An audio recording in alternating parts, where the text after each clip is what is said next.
I used to work as a hotel duty manager, and this event happened to me throughout the summer of 2018 on a night shift. I had just begun my shift and had been informed that the receptionist had called in sick for their shift. So, most of my night I would be based on the desk, attending to guests and checking people in. This was not ideal, as I had other responsibilities, but the nights were usually quiet and I'd worked by myself on the desk before. Obviously, we had more staff working around the building, but as the night went on, there was always less and less staff around. I had only been working there a few months and it had been an easy job, albeit sometimes boring on the quiet nights, but it was an experience for me. A few hours of my shift had passed, and it had just gone midnight when a man entered, walking over to the desk. He was in a suit and shouldering a duffel bag. He was looking around strangely, seemingly surveying the hotel, like he was looking to see if there was anyone else around. As he approached and his eyes fell on me, a smile crept across his face. He approached the desk and said, "A room for the night." As he leant over, I could smell a weird putrid stench coming off of him that caused me to pull my head back as I held my breath, trying not to be too noticeable, but probably failing. It was so overpowering, like he hadn't washed for weeks. I told the man we had a few rooms available and how much it was and that I'd need to take his details. He obliged and we proceeded to check him in. All the while as I was trying to type in his details, I felt as if I was going to be sick from the smell. He continued to stare at me, trying to make eye contact with that creepy smile across his face. He proceeded to tell me he wanted a quiet room and that he didn't want noise pollution with other guests around. He then asked me if I was working alone or where the other staff were. I put this down to awkward conversation filler, as I replied it was quiet on the nights but other staff were there with me, as I tried to speed up the process. I reached out of the card machine to take the payment, but the man chuckled, stating that he wanted to pay cash and that he was old school, didn't like cards and it saved his transaction trail. I took the cash, just wanting to get rid of him and the vile smell that lingered around me. As I handed him his room key, he said, "The room's just for me, so you can come and join me if you like, beautiful," followed by an inappropriate wink. I was taken aback and didn't really know what to say as he walked off. With a delayed reaction, I said, "No, thank you." I didn't even know why I said thank you, or why I was being so polite to this sleazy comment, but I was just trying to remain professional.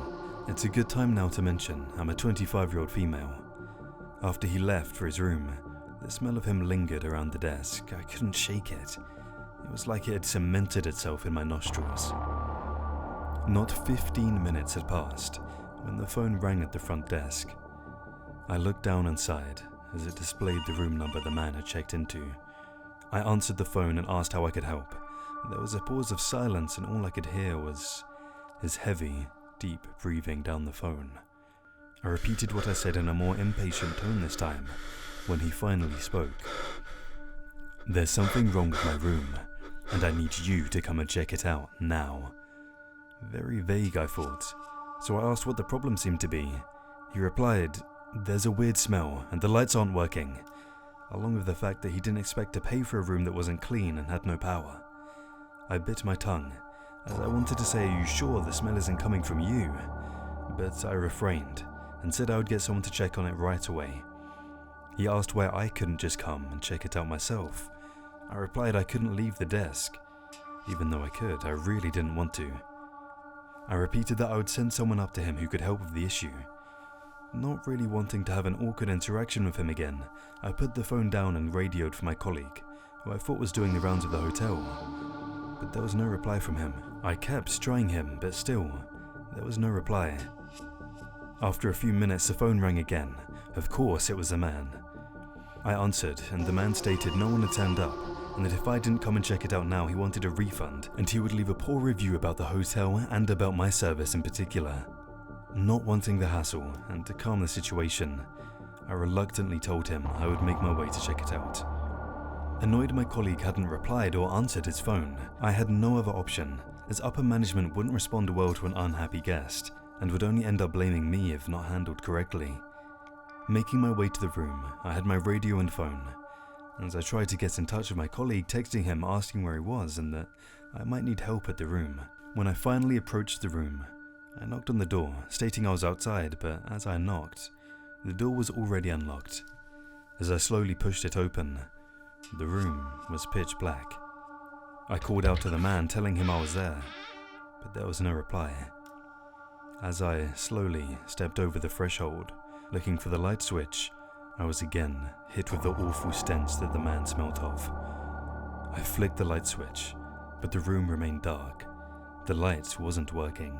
I called out to the man as I fumbled for the light on my phone, and as I turned it on, aiming it into the room, I saw a chair placed in the middle of the room, the bed sheets on the floor underneath it. As I thought how strange it was seeing a single chair in the middle of the room and having no reply. What the hell, I wasn't about to walk further into that dark room looking for a strange man I didn't know. So I backed up, planning to go and find my colleague, when an arm grabbed my wrist from behind the door, pulling me in. I screamed startled as I was met with the sight of the man half naked as he wrestled me into the room. I tried to pull away, but he was trying to drag me over to the chair as he told me to shut up and get into the room. As his grip tightened around me, I could feel his hot, stale breath all over me as his tone became aggressive. Screaming for my life, I tried to fight my way free. Gripping my phone as tight as I could, I swung it at his head, using it as a weapon, catching him on the bridge of the nose. He finally let go, clutching his face. I ran from the room as I heard him follow, shouting, "You bitch, get back here!" I didn't even turn back to see if he was following me. My heart was racing and my adrenaline was through the roof. As I reached the end of the corridor, I finally built up the courage to look back, and thankfully, the man had not followed me. As I turned back around, I screamed as I bumped into my colleague. Shocked, he asked me what was going on. I was hysterical, tears falling down my face. I told him what happened and about the strange guest trying to drag me into his room. Shocked, my colleague told me to call the police and he would go to the man's room. I did just that. The police said they would send a unit out right away. I was shaking from head to toe. I'd never experienced anything like that before. As the police arrived, they followed me to the room to meet my colleague. But by the time my colleague had got to the room, the man had already fled, looking to have exited out of a fire escape. Then, what really made the hairs on my neck stand and made me realize the severity of the situation I was in was when the room was inspected, as what the police found was zip ties and tape. It was discovered the lights weren't working because he'd removed all the bulbs from their fixtures, obviously having sick intentions for me that made my skin crawl. It was found at the desk he'd given a fake identity, and the fact he only wanted to pay cash now makes sense. As of now, he hasn't been caught. We had CCTV that the police have studied, but the picture was grainy and didn't help a great deal. It scares me to think what could have happened if I hadn't have made it out of the room, and what he would have done. It's not worth thinking of. After that horrific ordeal, I quit my job as hotel duty manager and no longer work in hospitality. I dread to think what else he carried in his duffel bag and what his endgame was for me.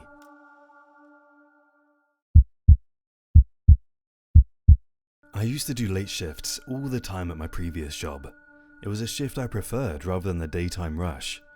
I worked at a reputable health and leisure centre which hosted facilities from gym, massage suites and a wellness spa. Doing the late shifts and being the manager on duty, I would be tasked with closing the building, making sure all the checks were done, everyone was out of the facilities, and everything was set up for the next morning. It was late one evening, and the centre was starting to die down. It was nearing 10 PM, and we were due to close at 11 PM, so I was starting my final checks, whilst making sure the staff on that night with me did their close down tasks. The massage parlour shut earlier than the rest of the building, so I counted the takings for the day, checked all the rooms with my colleague before saying goodbye to her and shutting off that area. After I'd completed that, I made my way to the wellness spa. It was pretty empty at that time, only a few latecomers and regular faces I recognised. After telling them we were closing up and asking them to head to the shower rooms to get themselves ready to leave, I switched off all the hot rooms and made my way to the gym. This was the last area to close, and was always the most annoying part, getting people out on time so we could tidy, but obviously people don't listen straight away, always wanting to do a few more exercises. When it had hit 11:15 and we had finally cleared the building and began doing our final close down procedures, I locked the front doors and asked my 2 co-workers to go through the spa, gym and changing rooms to double check and make sure everyone had left and was out the building, whilst I headed back to the office to send my last few emails and close down. After my co-workers came down to the office, confirming that the building was clear and all tasks were completed, I had one final walk around to check the cleaning. Spotting no issues, I told them both they could leave, as I just had a few things to send and would close up alone like usual. After a pretty straightforward shift, I switched off all the lights, set the alarm, and gathered my belongings to leave. As I shut the front door, I surveyed the car park and it was now empty. My co-workers had gone, with just my car being the only vehicle left in view. As I headed to my car, I threw my bag in the back and opened the front door. Just as I sat in the seat getting ready to start the engine, the alarm to the building began going off. I looked back over to the building, surprised, as I knew I had made sure all the fire exits were closed. Having no idea why the alarm was going off, I got out my car and headed back inside to find out what the issue was. As I opened the door, I headed towards the alarm panel, keying in my code. The alarm silenced as it displayed on screen. Intruder Health Suite followed by the zone code of a fire exit. I had seen this before, and it was a usual display message when a fire exit was not closed properly. So, locking the front door up behind me, I headed straight to the zone to check all the exit doors in there. As I entered, the glow from the spa pool lit up the area, just enough that I didn't need to go and switch any lights on. Looking at all 3 doors situated in that zone, I reopened and closed them all, making sure that this time they were all shut too. Having one last glance of the area, I headed back out, resetting the alarm and making my way back outside the building. Walking to my car, I opened the door, taking a seat, and just like before, as I was about to start the car, again, the alarm went off. Annoyed and confused as to what it could be this time, as I knew everything was closed, I again, to my frustration, headed back inside to see what was keeping the alarm from setting this time. As I punched in my code, the same message and zone came up. Sighing to myself, I knew all the exits were closed. The only thing I could think of was that there was a fault in one of the sensors on the fire exit that was causing it to trip and, in turn, detect movement, as it was often the case in these wet areas that moisture could get into the sensors. I decided to head back over to the spa and see if I could pinpoint which sensor may be playing up, as then I could disable that door on the panel to set the alarm. As I headed back into the spa, I began with the closest exit to me, next to the steam room, checking the sensors and opening the door. As I pulled it to, I turned and began to head over to the next exit, when my eyes passed over the tinted glass of the steam room, causing me to stop in my tracks, as I started and began to pay attention to what caught my eye. A sick, uncomfortable knot built in the pit of my stomach. Through the tinted glass, I could see the outline of a tall figure standing inside the room. There was someone inside with me. I couldn't move. Not quite knowing what to do, I diverted my eyes away and began to slowly walk, as if I was still checking the room. I edged myself towards the spa door, as I turned looking back. I don't know why I did it, but I called out, saying, "Hello?" My call was met with silence, and the person in that room did not respond or come out. I knew that whoever it was not just a person who had got locked in by mistake. They would have addressed me the first time I walked in if that was the case, and they sure as hell wouldn't be standing in a dark room. This person had other intentions. I slowly closed the spa door and began to speed walk back to the reception. The phones were off at the front desk at this time, and I had just left my phone in the car. Thinking of the closest phone to me, I went to the manager's office to use the phone in there. I also turned on the security camera monitor so I could watch the spa door exit and all other cameras around the building. As I looked at the cameras, my heart began to race. Standing in my view at the end of the corridor facing the office I was in, a tall hooded figure stood motionless at the end of the corridor. This person looked to be near 7 foot tall. Panic set in as I turned and grabbed the phone. Turning back, I looked at the camera and the person was now gone. The corridor was empty. The police answered and I told them the situation, where I was and that there was someone hiding in the building. They said they would send someone to check it out for me and not to engage with them. As I put the phone down, I looked back at the cameras. I couldn't see the person anywhere, Maybe they knew I had made them and they'd left. I opened the office door to look down the corridor. As soon as I stepped out, it was at that moment what I saw and heard will always terrify me. The hooded figure sprinted around the corner and ran straight towards me. I slammed the office door shut, locking it as fear crippled me. The running footsteps stopped directly outside the door and silence fell. My breathing became shallow as panic consumed me. Then 3 slow knocks echoed off the door, followed by, "Open the door, let me in," a calm, soft-spoken voice said from the other side. I shouted back that whoever it was should not be in here and the police were on their way. But the person just repeated, "Open the door, let me in the same calm tone. Scared shitless, I said again the police would be here any minute. As I looked at the cameras, I could see the figure standing right outside the door, just standing in silence for what seemed an age. They slowly backed up, turning and walking down the corridor, and back through the building into the spa where I lost them, as there were no cameras in the spa. Too afraid to leave the office, I waited until the police arrived and felt safe to come out. 2 officers arrived and I told them everything. They searched the building and the spa area. When they looked, the spa fire exit was wide open, and that was where the person had left. They were never found after that, and we still don't know how they got in the building. My guess is either an exit wasn't closed properly at first, or they had stayed in the building, hiding until we closed. Either way, I don't know what that person's real intentions were, and it still freaks me out thinking about it today. Now I always keep someone around with me if I ever do late shifts. Whoever you were that night, let's not meet again. Thanks for listening. We hope you enjoyed these terrifying encounters. Comment and let us know what you would have done in these situations. And drop a like and share. It really helps the channel out. If you're enjoying the horror and haven't already, subscribe to the channel. We have plenty more terrifying content on the way that we look forward to bringing you.